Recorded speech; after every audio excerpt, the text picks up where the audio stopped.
Welcome back, warrior. We're reading Alma chapter 61, and a lot of fun things are happening.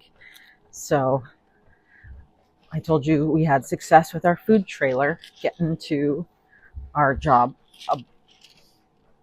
a bit ago, and now we have another event today, so that's exciting. But it was so much faster this time setting everything up because we had already done it once. It still took forever, it feels like, but I think once you get in the habit of it, it will get better. And guess what?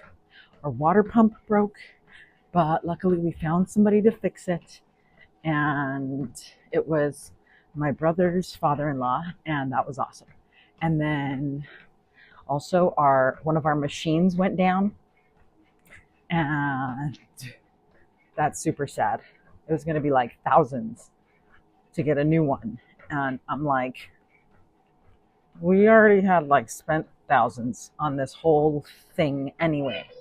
And so, hello, miss.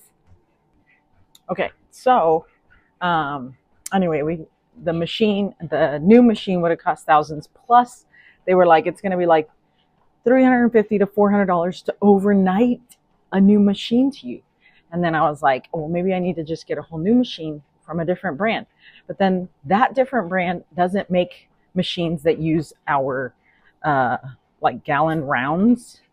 And so I'm like, ugh, that would mean I would have to get all new ice type and figure out where my ice is going to come from that way. And I'm like, I don't really feel like going through that whole thing. But it is nice that locally we have a manufacturer of a different kind of machine. And so I was like, let's not worry about it. So I'm like, let's stick with the same one because we don't want that. So I was this close to going up to Salt Lake and picking up a whole new machine that looks really cool, and that would have been amazing. But it would have been a lot. I think that one's like $4,000, and again, it doesn't take the same ice that we have, so really didn't want to start over with ice. And it's a big thing because, yeah. Anyway, so we decided to get a different machine. This one is very similar to the one we have, actually. And I think, my knee almost gave up. And I think that it's going to work really well. Because we got it in yesterday because Amazon, thank you. And yeah, I think it's going to work really great because it's very similar. It uses our ice rounds. I think it's more of a consumer product, but the reviews were really great. So who knows? We'll see. It currently can make the shave ice at the same consistency and quality as our other commercial machines. So that's good news. Anyway, so we have a new event today, and we couldn't go without two machines. We had to have two machines. And so that's why we got the second one. Okay, but we're going to read our scriptures now. But I just want to give you that update. And we'll tell you how it goes later. All right, so Chapter 61 says, Pahoran tells Moroni of the insurrection and rebellion against the government. The kingmen take Zarahemla and are in league with the Lamanites. Pahoran asks for military aid against the rebels. Okay. But remember, Moroni was asking for stuff too. So let's see what happens. Let's see, how many verses is this one? Oh, okay. So 21 verses. Till we get to 62, which is nice. Okay, here we go. Behold, it came to pass that soon after Moroni had sent his epistle unto the chief governor, he received an epistle from Pahoran, the chief governor. And these are the words which he received.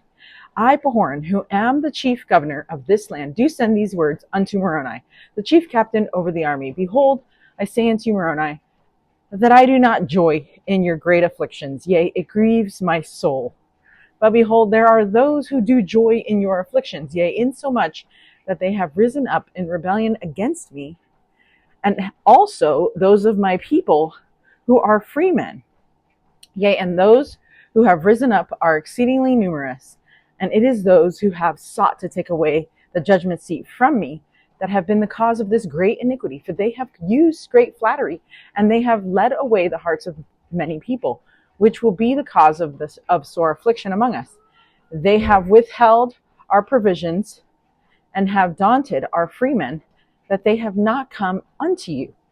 And behold, they have driven me out before them, and I have fled to the land of Gideon, with as many men as it were possible that I could get. And behold, I have sent a proclamation throughout this part of the land, and behold, they are flocking to us daily to their arms in the defense of their country and their freedom, and to avenge our wrongs. Okay, so sounds like Pahoran's having quite the situation himself, right? So just a little recap. So soon after Moroni sent his letter, he received a letter back from Pahoran, and Moroni learned that there had been an insurrection in Zarahemla, and Pahoran had been chased out of the land. These things were really bad, and if something didn't happen soon, they would soon lose the nation, right? The kingmen had indeed risen again and used great flattery, and they have led away the hearts of many people. While Helaman and Moroni were busy fighting to protect the nation, the kingmen were flattering people into following them. They were telling them what they wanted to hear to gain their allegiance. They needed a lot of people in order to get power they desired, and whatever approach they were using was working. That's got to be so frustrating, you know? In verse 4, Pahoran explained that it was these people who were stopping the provisions and men to get to the armies. So they were cutting them off. Pahoran and as many men as he could get fled to Gideon. So no wonder Helaman and Moroni's requests were being unmet. The new people in power wanted them unmet as well. So that's what we're seeing going on. Okay. 7 to 9. Let's see. And they have come unto us. Hold on. Okay, so it says, and they have come unto us, insomuch that those who have risen up in a rebellion against us are set at defiance, yea, insomuch that they do fear us, and durst not come out against us to battle. They have got possession of the land, or the city of Zarahemla. They have appointed a king over them, and he hath written unto the king of the Lamanites, in the which he hath joined an alliance with him, in the which alliance he has agreed to maintain the city of Zarahemla, which maintenance he supposeth will enable the Lamanites to conquer the remainder of the land, and he shall be placed king over this people when they shall be conquered under the Lamanites. And now in your epistle you have censured me, but it mattereth not. I am not angry, but do rejoice in the greatness of your heart. Oh, I love him. I, Pahoran, do not seek for power, save only to retain my judgment seat, that I may preserve the rights and the liberty of my people.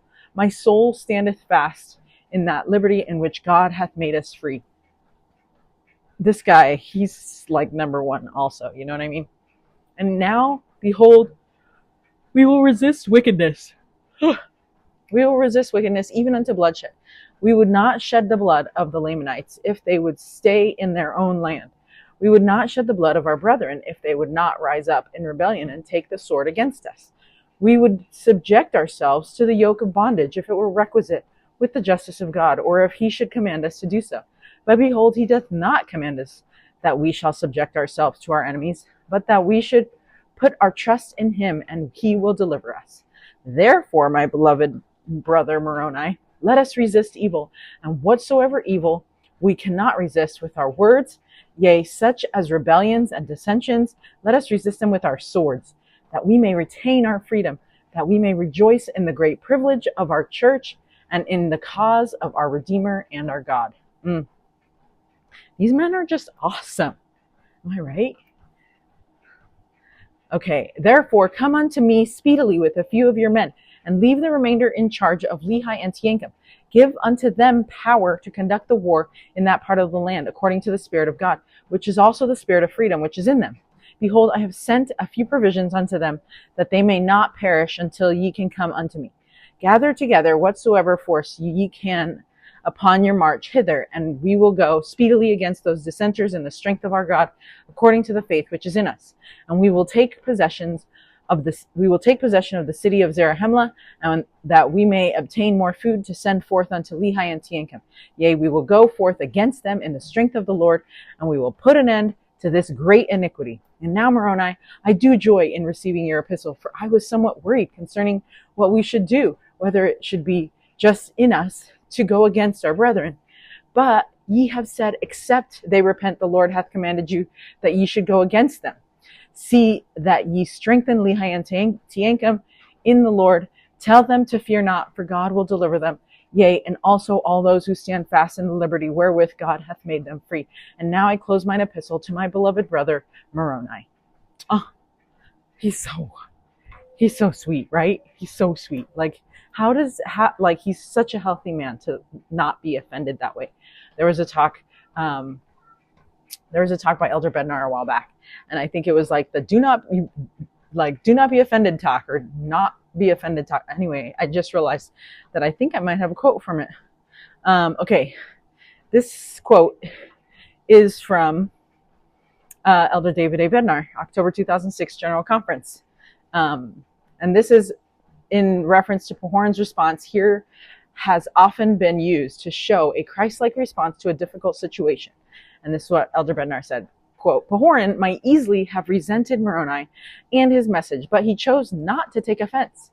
Pahoran responded compassionately and described a rebellion against the government about which Moroni was not aware. And then he responded, Behold, I say unto you, Moroni, that I do not joy in your great afflictions. Yea, it grieves my soul.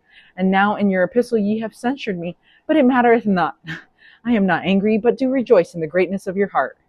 But one of the greatest indicators of our own spiritual maturity is revealed in how we respond to the weaknesses, the inexperience, and the potentially offensive actions of others. A thing, an event, or an expression may be offensive, but you and I can choose not to be offended and to say with Pahoran, it mattereth not. End quote. I think that is that talk. So see how Pahoran's heart was in these verses. A heart like this makes a good leader. He was committed to resist wickedness, but he did not want to shed any blood. He was a defender of freedom, but if God required them to be in bondage, he would do so. So his desires were to do what is right in the sight of God.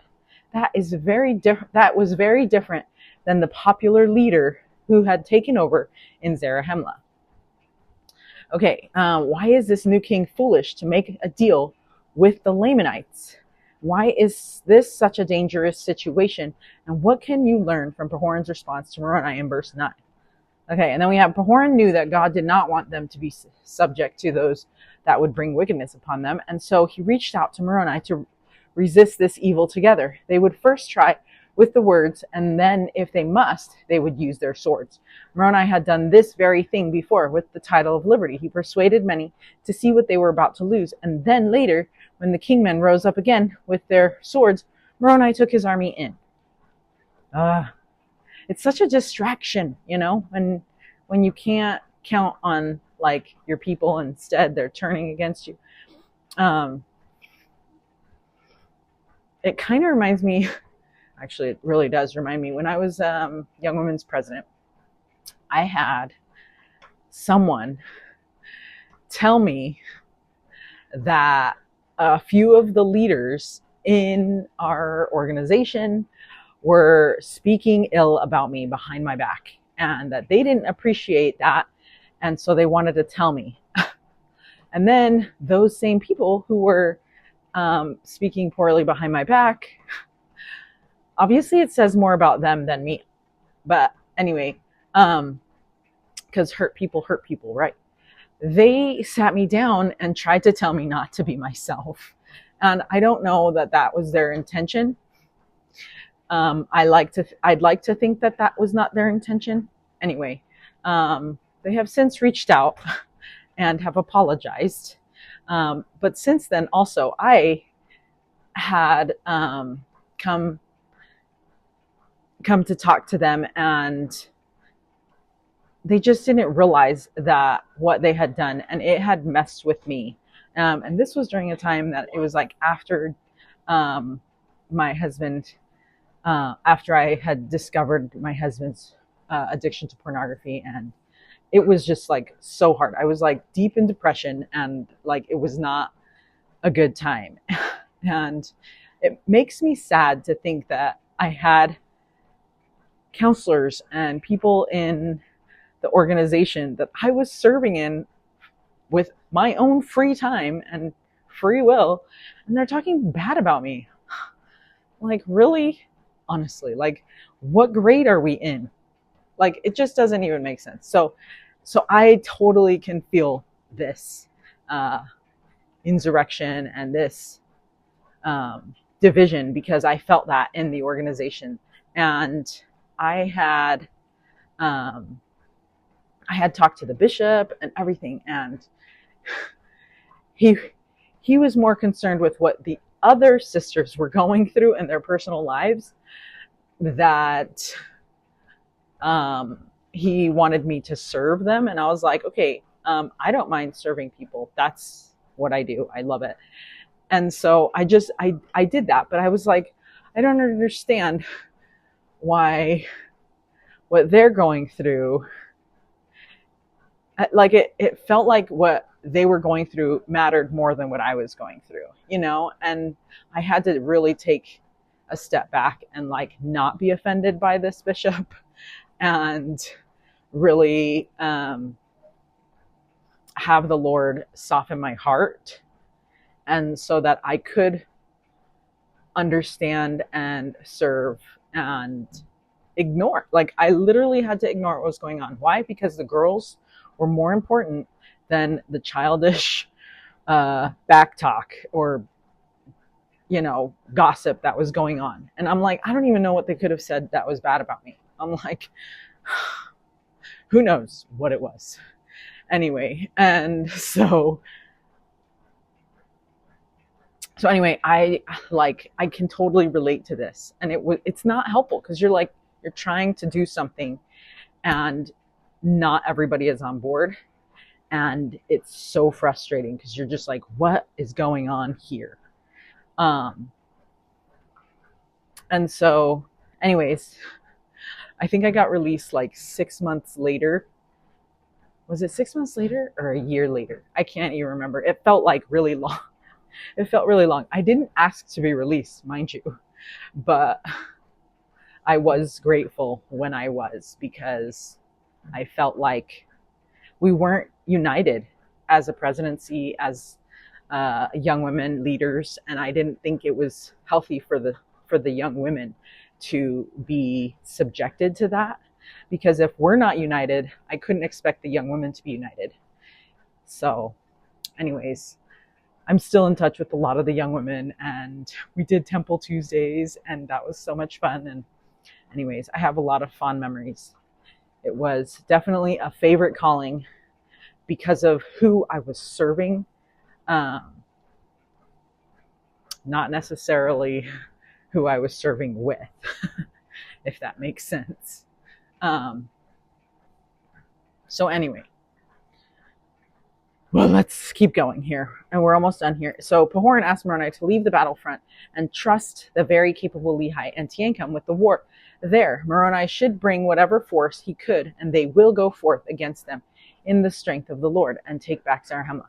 Again, we see Pahoran's pure intentions, even though he was thrown out of the city, and even though wicked men had taken over the government, he was worried whether it was just to go against them, right? Like, is that even okay, you know?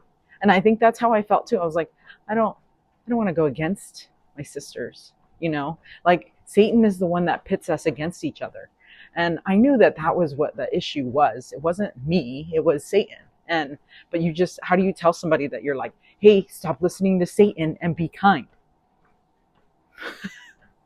Like, that's what I want to say literally all the time to people. Anyway, so then he said, he did not know what the right move was. But in verse 20, he completely trusted in the direction that Moroni had received from the Lord. He knew and trusted that the Lord was guiding Moroni through this battle, and he was all in.